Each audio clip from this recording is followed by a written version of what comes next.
Hi, and welcome to Comedy Recapped. Today we're going to explore 1997's The Man Who Knew Too Little. Watch out, spoilers ahead.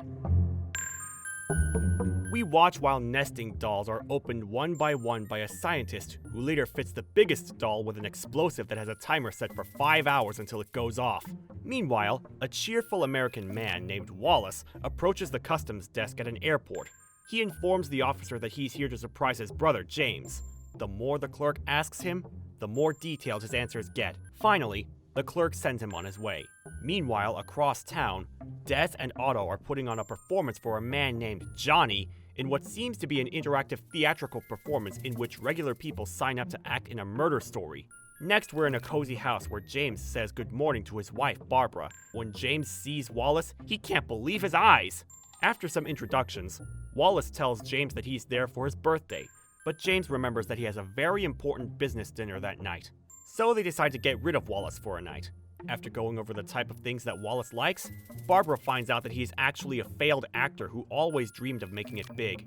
They decide to have him be a part of the theater of life, and James drives him to the show's starting position, which is a phone booth. Within a few minutes, a mysterious man calls asking for Spencer. Assuming that's his character's name, Wallace plays along, and he gets an address that James agrees to drop him off at. As they leave, the real Spencer arrives and answers the phone call from the actors that was really meant for Wallace. After seeing the beginning of the act, Spencer simply shoots the actor and walks out. Meanwhile, Wallace is getting mugged by real muggers, and he thinks that this is all part of the theater act. He puts on a show that ends up confusing the muggers so much that they almost don't take his wallet. They do in the end, and they run off with his money.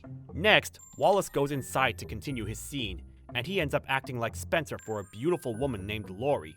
Lori thinks that he is there to kill her. He finds what he thinks is just a prop weapon and points it at her. Lori pleads with him to spare her life so they can be rich, and he plays along. Just then, the Minister of Defense pulls up, and Lori tells him to get rid of him.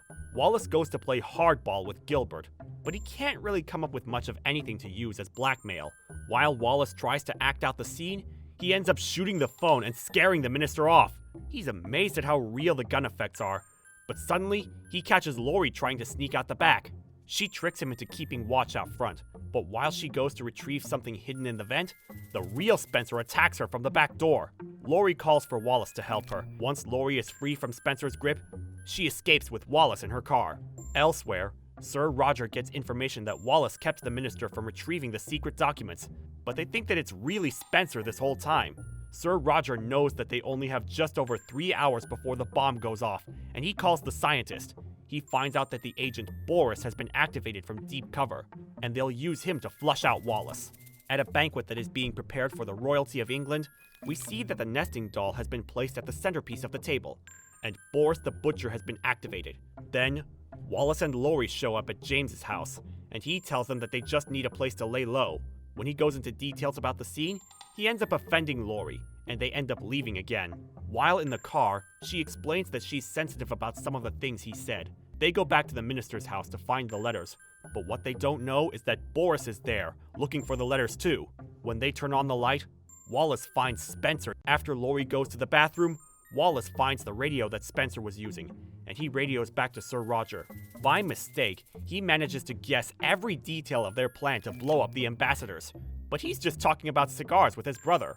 They tell him to kill Lori, but when he tries to shoot her, he ends up missing from 3 feet away. On their way out, Wallace says some parting words with Spencer, and he finds that the letters were hidden behind his body. After grabbing them, they make their escape out the window, and he convinces her that he wants to flip the script. She agrees to let him help her, and he's ready to play the good guy in this story now. Boris goes to shoot Wallace in the car. When police are sent to get Wallace, Lori convinces him to lose the cops, and they engage in a high-speed chase. After Wallace gives up, he gets out and tries to continue the charade of playing Spencer. He tells the police that they can talk to his superior, and he hands the constable his secret radio. When Sir Roger comes on the other end, the constable believes Wallace to be a spy, and he lets him go. Sir Roger continues to communicate with Wallace, but now that he knows he isn't talking to the real Spencer anymore, he too starts to think that Wallace is a super spy from America that was sent to ruin their plans. Wallace, on the other hand, steps out of character for a moment and mentions that his brother is trying to entertain some Germans at the moment. Sir Roger looks to his associate and confers about a price to pay Wallace. In the meantime, Wallace eats a sandwich with the constable, and he answers some questions about what it's like to be a secret agent. At that point, Boris is watching him, and he thinks that Wallace has connections with the police now. Soon, Sir Roger calls back and agrees to meet in 20 minutes to pay £3 million for the letters. Once at the hotel, Laurie kisses him as they talk about a potential relationship after it's all done. Once inside, Wallace calls James and starts to leave an embarrassing message about Laurie's lips, but after James steps away to answer, Wallace is tranquilized and taken away by Boris and his men. James calls the theater office to buy more time for Wallace, but he ends up talking to the chief inspector. Of course, James thinks he's an actor too, so he blows him off and hangs up. It's only after seeing the news about how Wallace is wanted for murder that he believes anything. Back at the hotel, Laurie and Wallace are tied up in a chair, and everyone comes in to gather the letters. When Boris is left to torture Wallace, we see that the ambassadors are getting ready to sign the treaty, but the bomb is set to go off in less than 30 minutes.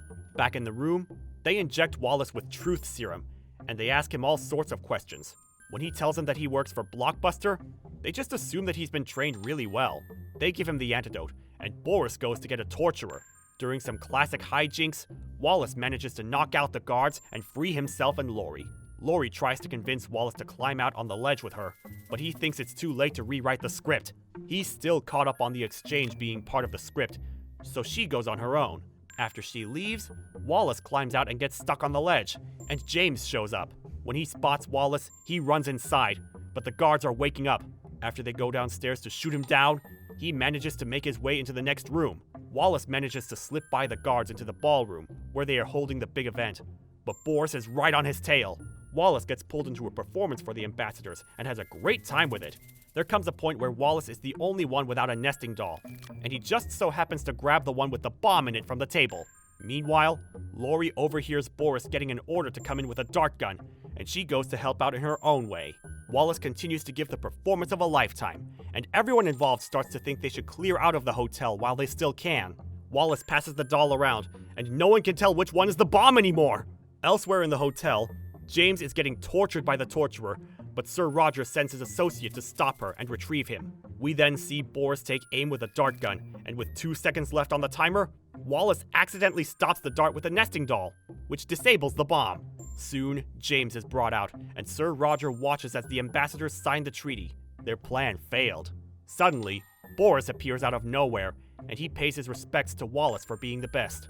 Sir Roger grabs one of the suitcases, and it turns out to be the one with the bomb in it. While Laurie kisses Wallace with the real money case, Sir Roger reactivates the bomb on accident, blowing his helicopter out of the sky. Later, Wallace and Laurie are laying on a beach, and they read about the whole thing in the newspaper.